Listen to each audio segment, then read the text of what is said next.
delighted to say that I'm in the live room with Idlewild. Welcome, everybody. Welcome. Hello. Hello there. Hi. Thanks very much for coming in. So, Roddy, there's a big day coming. Your 8th album, Yes. Everything is Ever Written, is about to come out the 16th of February, right? Yeah, 16th of February, that's when it comes out. Mm-hmm. Okay. How's the mood in the Idlewild camp? How are you all feeling about it? Happy. Yeah, I think everyone's feeling good. Took a long time to do the record. We did it over like a couple of years slowly. And so now it's coming out. It sort of feels, like you're sort of releasing it and then it's onto something new. Okay, all right, already onto something new. Well, I don't know. It's like one of these things. The minute it's out, I don't want to hear it again.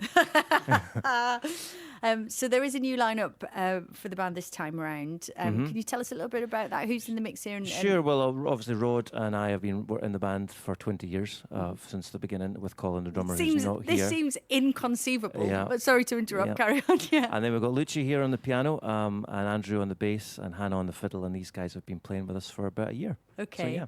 Okay. And how did everybody come into the mix? Was that just a natural progression from the kind of solo stuff and the other collaborative Yeah, pretty stuff much. that you've I mean, been Andrew doing? was playing with me in my solo group, Yeah. and so was Hannah. And Lucci is a friend that I knew that played piano brilliantly. So it all just we kind all- of happened we quite all naturally. got together. There were no kind of like you're through to boot camp No, style. it was nothing like that. We're kind of like from a different place in a way that it's more of a kind of when we formed a group, it was like I guess like DIY kind of punk rock kind of.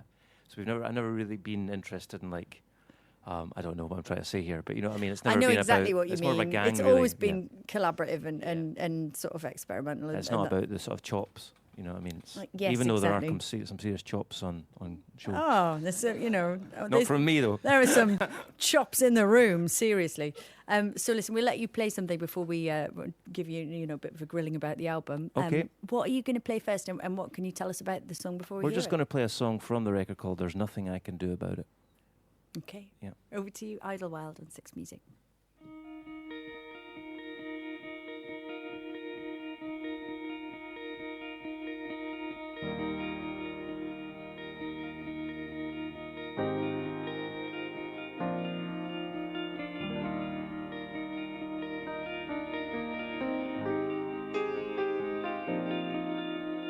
When you get older and that novelty goes and all you can see is just a burnout candle where there used to be flames, there's only absence smoking away.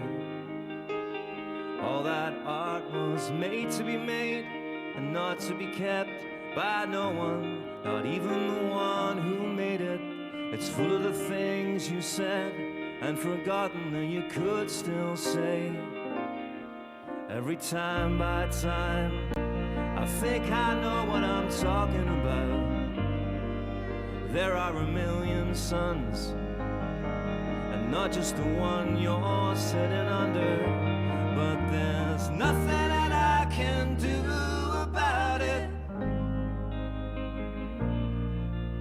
There's nothing that I can do or say. There's nothing that I can do about it. Even if I could, I'd only walk away.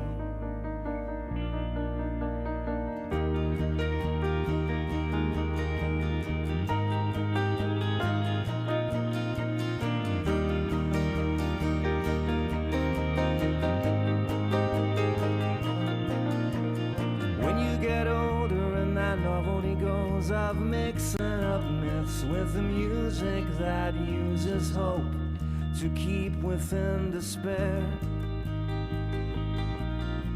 You can make sure the bookshelves are alphabetical, poetical, non-political, over a glass of Ricard at the Grey Cat Cafe.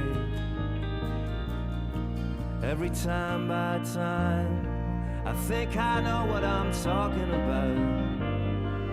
Taking a breath was the only thing certain, but even now it's not so certain. And there's nothing that I can do about it. There's nothing that I can do or say. There's nothing that I can do about it.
Just gorgeous. That's Idlewild live on BBC Six Music. That sounds so beautiful. Thank you very much for that. Thank you. So the record was created largely on the Isle of Mull, and obviously, we know you've been living up there around that way for quite a while now, and your solo stuff is very much kind of up there. What kind of place is it to make music?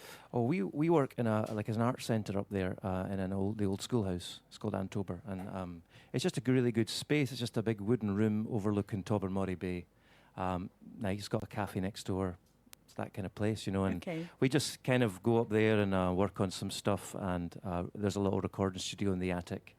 And we demoed a lot of stuff and ended up keeping quite a lot of that because I had a real spirit. I think sometimes when you intentionally do something, it's never as good as when you just sort of spontaneously do it. And that was the kind of spirit of this new record. There's kind of like a scrapbook, I suppose, over a number of years. Okay.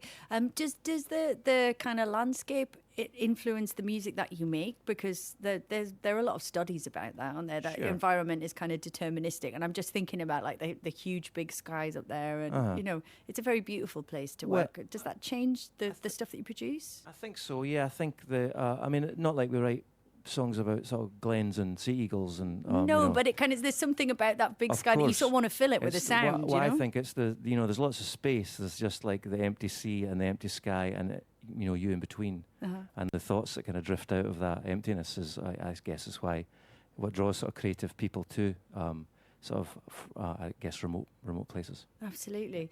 So tell me a little bit more about making the record then. It was self-produced, as I understand. Obviously, as you say, this kind of scrapbook. That's an interesting idea. What was the scrapbook of? Well, it's just the idea that we were keeping everything we were recording, like some of the songs that were originally, I guess, rough sketches or demos, ended up kind of we worked on, and the album contains bits and pieces of all that, as well as some songs that were purposely recorded in a studio, and Rod produced all the record, and kind of and we commented on. Did you?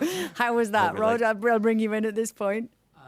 It was a strange experience this time, I suppose, having been produced in Idlewild all the time, and then trying to, I suppose, tell everyone what to do, and then realise that wasn't going to happen at all. So what was your tactic when you plan A has failed? Always make someone think it's their own idea. Yes, exactly. So I learnt from the best. See, I knew that all along. I'm only the lead singer. So the band were kind of on hiatus for a little while. I mean, what made you decide to start this project in the first place? How did it come about? Well, we always knew. We sort of stopped playing about 2010 because we felt just sort of tired, musically, and just everything felt like we needed to stop it for a while. Yeah. But we always knew that we'd do something again together because we're such good friends and have known each other for so long and like working together. So it just, again, like there was basically a 3-year break, and then we started meeting up and writing songs and just spending time with each other. And then Lucci and Andrew and Hannah and everyone got involved, and we made this record. So it was really nice. It was like a natural pause. Did you kind of know what it was going to sound like, or the sound that you were hoping to get from this record and this lineup? Because it's a bit of a change. So in some sense, a bit of an unknown quantity. It quite dramatically changed throughout the process. I mean, as when Lucci joined and Andrew joined and Hannah joined, it really dragged it in different directions, and I think made us play differently as well. Yeah. I mean, sonically, once we'd got the songs together, I kind of knew what we wanted it to sound like. And with a lot of help from my friend Chris, who engineered with me, we managed to get it close to that, I think. Okay. It's sort of imperfect, the record, in a really good way. You know what I mean? It sort of meanders, and I really like that. Like Idlewild records in the past, particularly when we were signed to Parlophone, we were kind of doing a job, if you know what I mean. Big, shiny. Yeah, kind of big, sort of shiny, anthemic rock songs with a bit of kind of thought behind them. Well, do you know, it's just when you were talking, I was going to ask about this, and then I thought, maybe I'm just projecting and taking it a bit far. But there is something kind of like the handmadeness of that. Oh, well, we started out demoing this, and then we left them in, and we left the imperfections in, and kind of like a showing your workings thing, a sort of handmade kind of quality to it. Oh, definitely. Well, the whole thing is kind of, it's sort of self. I mean, we're getting a distributor now for it because I think we're going to sell a few copies hopefully. But originally everything was done ourselves. The artwork was done by a pal. Everything right down to everything was done very resourcefully by all the people that we knew around us. Yeah. And does that kind of change your relationship to the music? I guess your songs are always your songs, but yeah. Well, I mean, you're kind of working for yourself. I mean, you always are if you're a songwriter or a musician, but when you're signed to a label, particularly, you know, in the 90s when that was still kind of, you know, the big thing to be signed to a label. Oh yeah, there was still money around in those days. You were working for someone, you know. I mean, and now it's not like that at all. It's like a cottage industry. But for a band like Idlewild, that sort of suits us. Yes. We've always really been kind of on the fringes a wee bit, and now we're kind of comfortable there. Do you think was there ever a time when that wasn't so comfortable, when you know, because now, as you said, that kind of insulates you from those big changes to an extent, but I wonder what that was like 2004 was an interesting year. 2004, 2005, because we obviously realised that it was the last record we had in contract with Parlophone, and there was, you know, the one before it had been quite successful commercially, and that was when you realised that, you know, I guess you were, you know, it wasn't up to you. It's so funny, isn't it? Yeah, but it's funny with especially with, you know, you guys, the music, the songwriting's always been so kind of literate and like explicitly so, you know. But you wonder whether, I guess it's that thing. But once you're in that big kind of music industry thing, to what extent everybody gets that, and maybe it doesn't matter, you know. Maybe that those things can just kind of be incidental. But yeah, we never had too many bad experiences. But you know, we had a few, like, you know, people. Can you maybe change that? You know, can you? What's that about? Who is Gertrude Stein? Yeah. Do we have to? Could you? Yeah. So we spoke about, you know, the Highlands and making the record there in the Western Isles, and it seems appropriate then that you kind of started the live aspect of this record there. You did a tour. Was it, you were saying autumn, October? October, yeah. We did the Highlands and Islands, and we played acoustically because we were, in fact, just exactly the same setup as we're doing now. Okay. Yeah, just all over. It was like 13 dates around the islands and the Highlands. That sounds lovely. So, yeah, I mean, good. Obviously, I know reasonably well up there. My dad's from Dingwall, over the other side of the country, so pretty big. But I mean, could you always find the venues? What kinds of places were you playing? We played in Duart Castle, which was interesting. And yeah, it was mainly art centres, village halls and castles. Yes. That's what's there, I guess. It makes sense. I heard the word idyllic used to describe it. Oh, yeah. Well, I mean, the thing is, like, we sort of project that on the Highlands, don't we? But they're fairly harsh place, you know, and but, you know, and the people are lovely, and it's a nice place to just be. So that doing a tour around there is just like, well, it was good times. But I would imagine occasionally, like, infrastructure-wise, you know, it's not like there's a little chef every 5 minutes. No, there's no little chefs. It sometimes can be difficult to get a pasty, I'm guessing. Pasties are out of the question. Oh. You can get porridge everywhere. Well, only with salt. Enough of the stereotypes. So I'm guessing that the spring tour is going to be a bit of a different kettle of fish then. You've got a few dates coming up. Yeah. We've got 2 nights in Glasgow, Birmingham, Manchester and London Roundhouse. Okay. So it's a big gig for us because we haven't played to that many people for like years. So what's the setup then? And what, I mean, it's going to be electric, a bit more raucous, I would have thought, than idyllic. It's like we've got lots of records now and we play them really, you know, we change the arrangements and we've got a really good set going. So yeah, I think and tickets are almost all sold out as well. So that's very encouraging. I know that you said recently, and we were talking about it before actually, that Idlewild had always been a bit of a cult, you know, and that you were kind of always slightly apart from what other things that were going on, like never part of a scene, which sort of makes sense. But also that meant that you didn't have many kind of transient fans, I think was the phrase used. So do you think that there'll be kind of familiar faces at the gigs? I mean, There'll definitely be some familiar faces, I think. When we started towards just before we stopped, we started to do a lot of our records night by night in Scotland and in London, and we did get to know a few faces over the people who were coming for 5 nights in a row. So there will be some of those, and I think other than possibly the Remote Part, as already said, which was a more commercially successful record, which probably had some transient fans. There's a lot of the same faces that grew up with the band, you know. I know exactly, and very much with you, because you guys were, you know, just babies really. 18 when we started, yeah. So that's amazing. I mean, I think as a band we've always been fairly approachable too. So which means like fans tend to kind of stay with you. Yeah. You're not this aloof band that they'll never be able to kind of understand. There is a mystery to the band, but that's because the music is the sort of mystery. As people, we're quite approachable, so I think, that's why the front row is quite often the same every night. Rod, you said you're already kind of thinking about what comes next after this record. So what's the plan? What can you tell us? We're just going to carry on writing songs. I mean, Andrew and Lucia are coming up next week, actually, to Mull, and we're going to work on some stuff. Just carry on coming up with ideas and write songs and probably produce the record ourselves again, and we'll just sort of trundle on. That sounds nice. Yeah. I mean, are the things that inspire you the same things that inspired you when you were just kids and started making music? It was still the same records I put on sometimes, and they just bring me to life. Like, so I guess I used to be a massive fan of like Fugazi when I was younger, and I hadn't listened to them for about 15 years, and I put on In on the Killtaker, and I was just transported back to being 18. That record is so full of ideas, and that's what I like about music. It is an exchange of ideas, and I don't think I'll ever tire of that. No. Have you? So you've never thought like that you might want to do something else, try something else? Well, I mean, you know. Yeah, like, well, I can't do anything. I'm so untrained. I'd have to go back to university.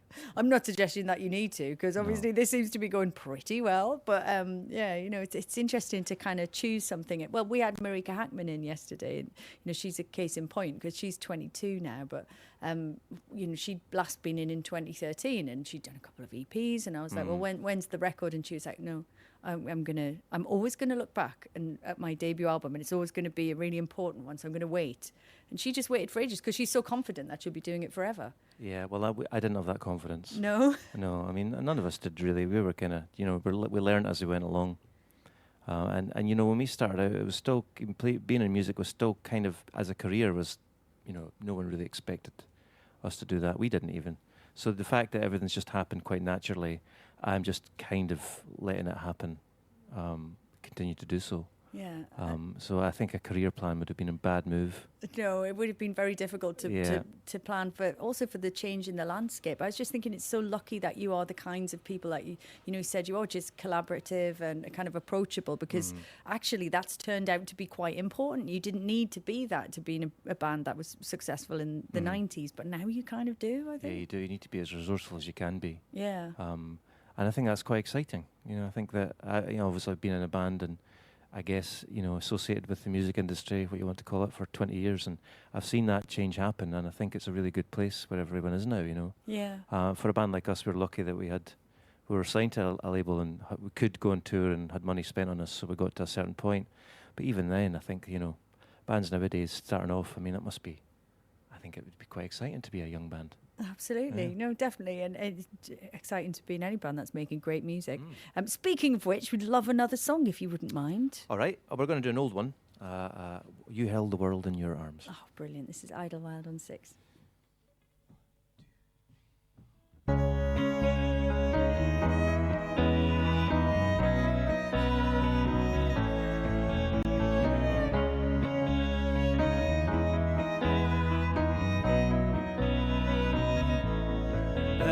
Face, even the one you saw yesterday, it looks different today, 'cause everything's changed since yesterday, in every possible way. Things seem different today, 'cause it's not like yesterday. Is consideration more like an exception of consideration?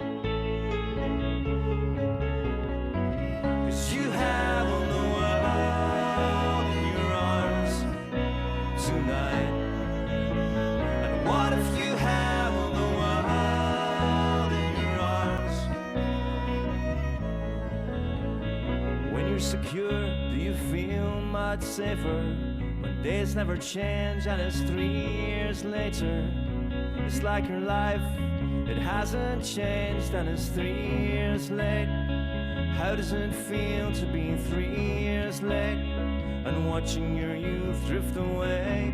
And what seems different today, and what seems different today. Is consideration more like an exception of consideration?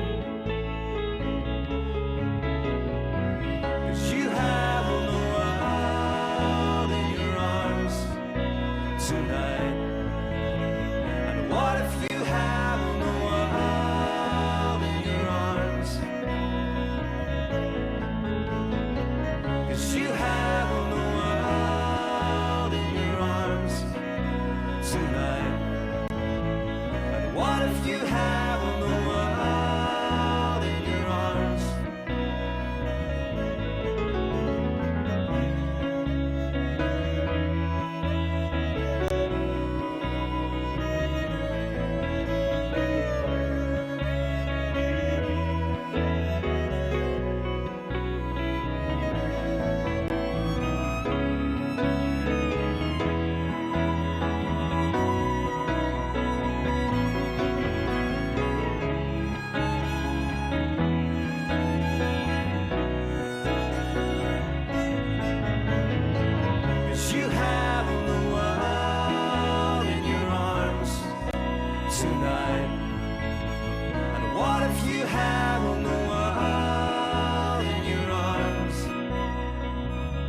gorgeous live version of If You Held the World in Your Arms tonight, Idlewild on BBC 6 Music. Thank you so much for coming in to talk to us. Such a pleasure to hear you play and, of course, talk about the new record. I haven't asked about the title yet, though. Everything Ever Written, where does that come from?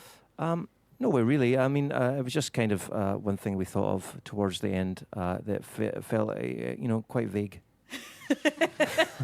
Pleasingly vague, but Yeah. also full of thoughts, full of Yeah. stuff. Brilliant. Well, listen, it's out on the 16th of February and it's fabulous to see you. Enjoy the tour. Best of luck with those big gigs. The Roundhouse is going to be amazing, I think. I hope so, yeah. Yeah, So we don't fantastic. have a panic attack. Don't worry, you'll be all right. Get the brown paper bag in, just side of stage, just in case. Idlewild on BBC 6 Music. Thank you very much. Thanks, Lauren.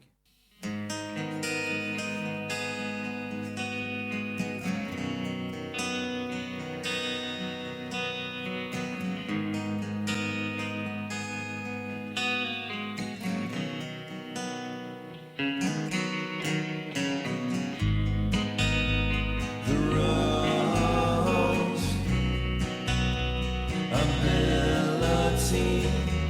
There is no rose ability.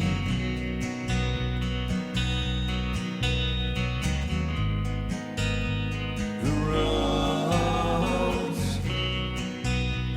ability. There is no rose ability.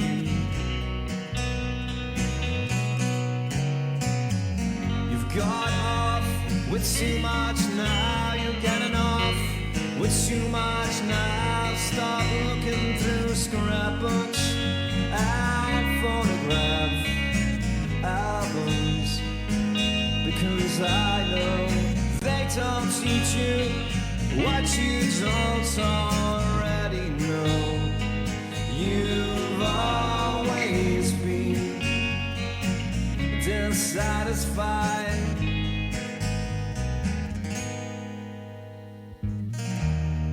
Gertrude Stein said that's enough.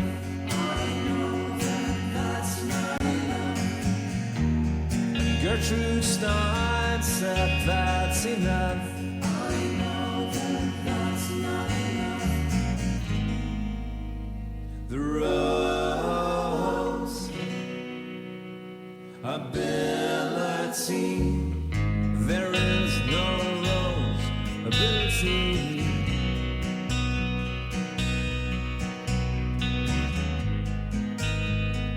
Rose ability. There is no rose ability. You've got off with too much now, you're getting off with too much now. Stop looking through scrapbooks and photograph albums, because I know they don't teach you what you don't already know. You've always been dissatisfied.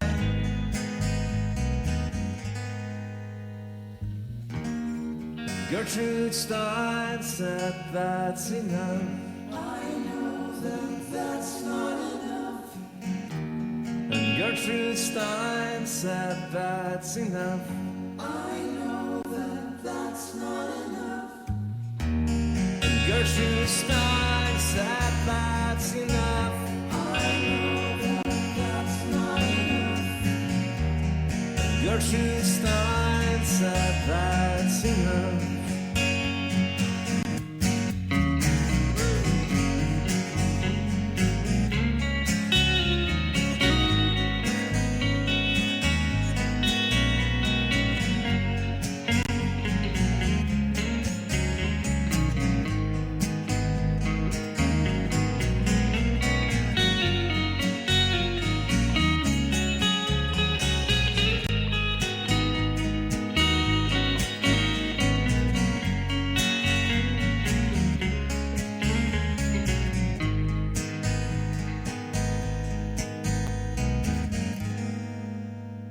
The rose